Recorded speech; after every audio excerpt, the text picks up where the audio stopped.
ثاقب يا سيد أبو ثاقب. معك يا زعيم. أكلم عبد الملك. طيب الآن.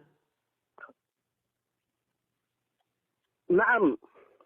مساء الخير. إن أكثر من ربع ساعة وإحنا منتظرين التحويلة حقك من أبو لعندك. فعلى الله أيام الحروب بس تعمل لي انترنت. كيف الحال؟ الحمد لله، مساء النور. ايش هذا الخطاب ما توفقتوش فيه يا سيد عبد الملك؟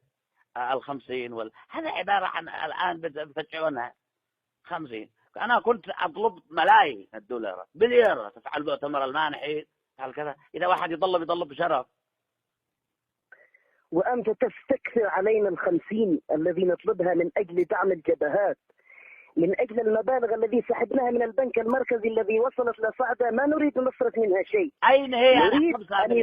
نريد أن يكافح الشعب. لحظة. 5 مليار دولار كانت في حق البنك. 6 مليار دولار من إيران. أين الذهاب حق علي محسن؟ أين التركة اللي نهبتوها؟ أنتم قلتوا 50% حقي وهذا اتفقنا عليه. أين نصيبي؟ نحن لا نحاسبك مدى حكمك في 35 عام وأنت تنهب وتسرق وتعمل ما تشاء. فعندما رأيتنا في 2 أو في عام و8 أشهر أو في عامين تريد أن تستكثر علينا 50 أو 5 مليار الدولار الذي أخذناها من أجل نفقاتنا الخاصة.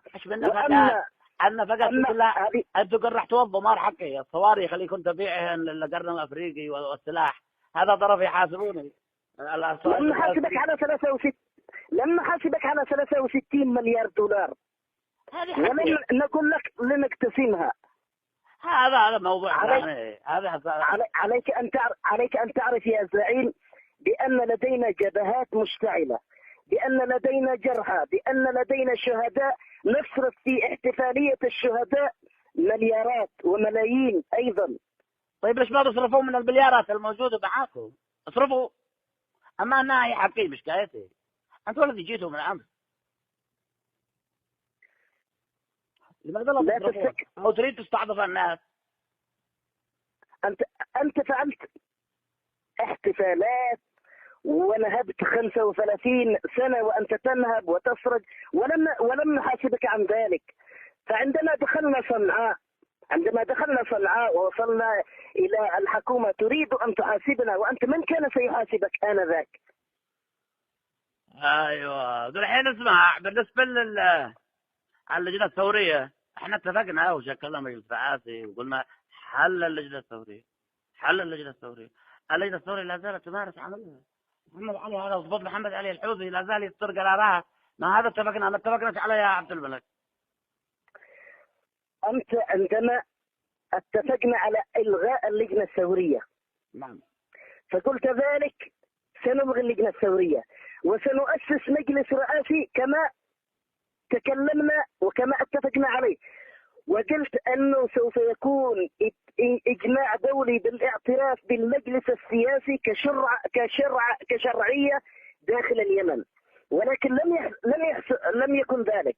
لا، معك فلم يعترف بنا إلا الحارس الشخصي للسفير الروسي، ثم بعدها سحب اعترافه. يعني بدأت تطلب وأنا حأقلب عليكم. عليك أن تعرف أن موجودين في جميع مؤسسات الدولة وأنه لا يعد لك شيء. فعليك أن تفي بوعودك وبما اتفقنا عليه، وإلا سوف يكون مصيرك غير ما يكون ذلك. أعوذ بالله. أتواصل بقواعد المؤتمر ونقلب عليكم. يعني قد أنتم خلاص بتهددوني؟ قواعد المؤتمر لا يمكن يكون شيء. قواعد المؤتمر أنت تعرف أن المؤتمر الشعبي الآن أصبح نصفين.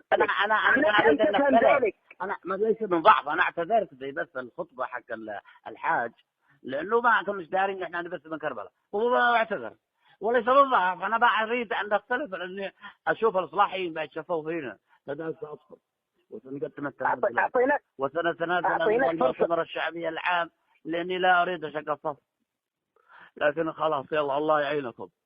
في أمان الله. أعطيناك فرصة، أعطيناك فرصة. مع السلامة. اسمع، الحين ما لقيت حتى عبد ربه بيهدد. قال لك حيفتح الاسرار، اذا بيننا مراسلات او كذا احذفوها، ربما عبد ربه يخرج الاسرار. مع السلامه. مع السلامة.